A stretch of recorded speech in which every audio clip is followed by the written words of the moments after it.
Actually sound সিস্টেমের জন্য যে প্রবলেম, তার জন্য এক্সপার্ট লোককে আমরা ইনভাইট করেছি, সেটা হলো বুয়েট থেকে, যারা সাউন্ড বিশেষজ্ঞ এরকম লোকজন দাওয়াত করেছি, যাতে আমাদের সাউন্ড সিস্টেমটা রিয়েলি প্রপারলি কাজ করে তার ব্যবস্থার জন্য আমরা ওনাদের নেতৃত্ব করেছি।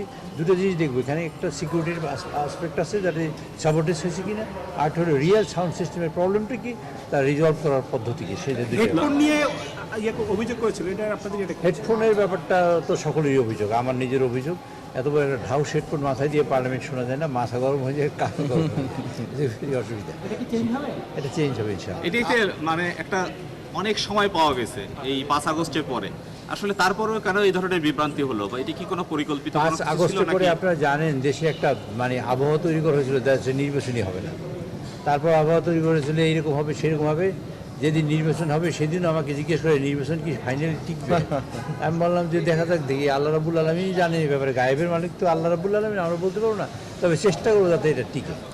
ঢাকা শহরে যাদের আবাসন আছে তারা কি ফ্ল্যাট পাচ্ছেন? হ্যাঁ, ঢাকা শহরে এটা ক্রাইটেরিয়া করা হয়েছে এরকমের যে এমপি সাহেবদের কাজের সুবিধার জন্য, বিজনেসের সুবিধার জন্য কাছাকাছি থাকা দরকার, কারণ অনেক সময় যানজটের কারণে তারা সময়মতো আসতে পারেন না, পার্লামেন্টের মূল টাইমটা লস হয় সেই কারণে। সেই জন্য তাদের কার কী আছে না আছে সেটা ইম্পর্টেন্ট, সেটা ইম্পর্টেন্ট ছিল তাদের কাছাকাছি রাখা। ক্যাপ্টেন বাইক খুব ভালো, আমার বন্ধু ক্যাপ্টেন বাইক পথ শেখায়। সেই জন্য যাতে তাদের কাছাকাছি রাখতে পারি তার চেষ্টা করছি আমরা। তার মানে কি সবাই এই সুযোগটা পাচ্ছে কিনা? সবাই আমাদের ধরেন মাননীয় মোরালের সবাই পাবে, এরকমের যে মাননীয় মন্ত্রী মহোদয় আছেন, প্রতিমন্ত্রী মহোদয় আছেন, হুইপ, চিফ হুইপ তারা আছেন, স্পিকার সাহেব আছেন, তারা তো তাদের বাসাতে, আর বাকি সদস্যদের আমরা দেওয়ার চেষ্টা করবো যাতে সকল সদস্য অ্যাকোমোডেট করতে পারে। আর একটা বিষয় সেটা হচ্ছে, আমরা শুনতে পেয়েছি স্পিকার সাহেবের সহধর্মিণী ইন্তেকাল করেছেন, আসলে আপনার কাছে এই ধরনের কোনো আমরা খবর আছে? গভীর শোকের সাথে জানাচ্ছি তিনি ইন্তেকাল করেছেন। আগামী পরশুদিন 11টার সময় এখানে জানাতে হবে, আপনাদের দাওয়াত করি, আর আমরা তার রুহের মাগফিরাত কামনা করি, আল্লাহ তাআলা তাকে বেহেশত নসিব করেন, এবং এই পরিবারের সবাই যারা আছেন, স্পিকার সহ সবাই যেন শোক সন্তপ্ত পরিবারকে যেন সেই শক্তি দেন, তারা যেন ধৈর্য ধারণ করতে পারে। কোনো আবাসন কমিটি হয়েছে কিনা? আবাসন কমিটি, হাউস কমিটি, এটাই তো আমরা বলছি, আমার সভাপতি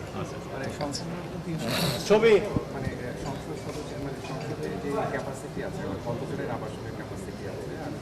আমরা ধারণা করি আমরা সকলকে আবাসনের আওতায় আনতে পারব। জি, চিকিৎসার বিষয়ে এখানে চিকিৎসা আমাদের অপ্রতুল। আমরা যা দেখেছি আজকে শুনেছি, আমাদের যেন কার্ডিয়াক সিস্টেমটার প্রবলেম আছে, আমাদের অ্যাম্বুলেন্সের সমস্যা আছে, আইসিইউ অ্যাম্বুলেন্সের, আমাদের এখানে মানে ডেড বডি ক্যারি করার মতন রেফ্রিজারেটর, ফ্রিজ যেটা, সেটা মানে অ্যাম্বুলেন্সের তা নেই। তারপর ওখানে কার্ডিয়াক সিস্টেমের মূলত অনেক কিছুই নাই। তারপর আমাদের কিছু রেডিওলজিস্ট, তারপর এবং প্যাথোলজিস্ট, এরকম কিছু প্রবলেম আছে যেগুলো আগে ছিল, তারপর মধ্যখানে তো কেউ অ্যাটেনশন দেয়নি, সুতরাং অ্যাটেনশন দেওয়া হলে এখন ন্যাচারালি এগুলো ইমপ্রুভ করবে, এইটাই আলোচনা হয়েছে।